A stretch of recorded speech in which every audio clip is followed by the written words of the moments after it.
Ndwang'I cia thirikari cia NTSA, KEBS, KENDA na Competition Authority ni murekibo nene kumanena kambuni obwithia bombas bwa KEBM. MASENETA ne bakwenda kumenya watho na mitaratara ida ya tumero kenda kwa kambuni kandarasi cia obwithia bombasi. Riboti ile wetitwe ni Seneta wa Meru KATHURI Murungi. Antone Kathenya aina antatongoloki.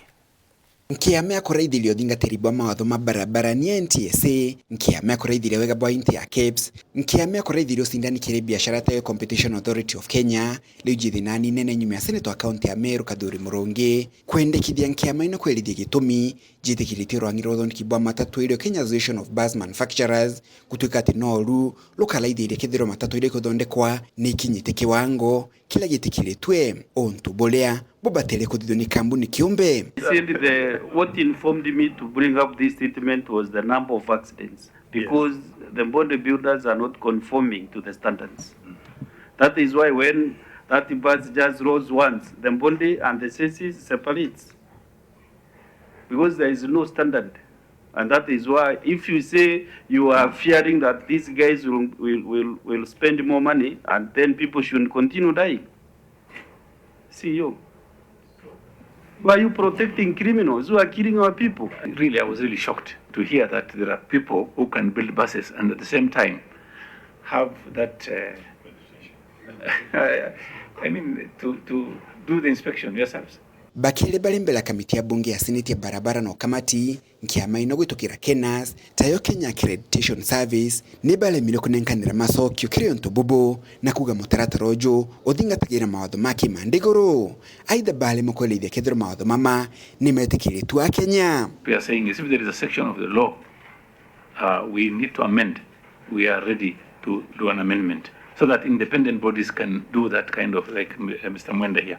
So just tell us which part of the law or section of the law that needs amendment, because it's not a good law if there is any. In terms of specifications to say class A, B, C is not anchored in any section of the law. And no regulation. No regulation touching on those classes as you have asked. Do those standards have the weight of law in this country? The only way that an international standard would have the weight of law in this country if it is domesticated.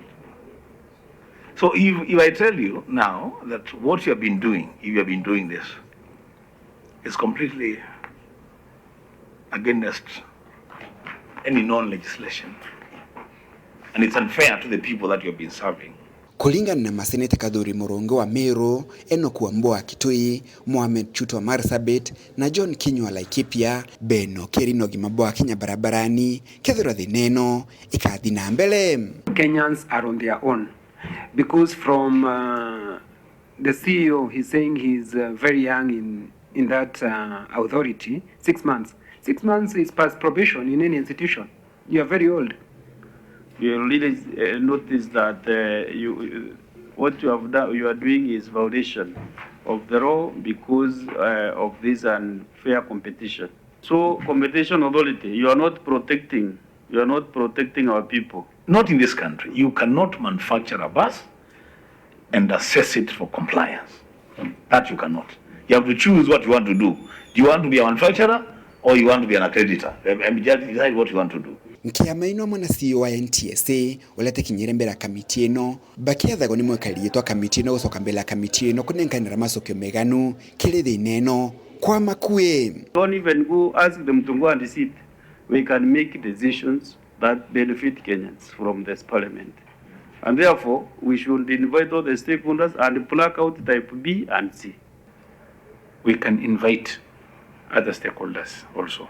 Kuma mji muneno wa Nairobi, Mbeta Antone, Rangi wa Kathenya.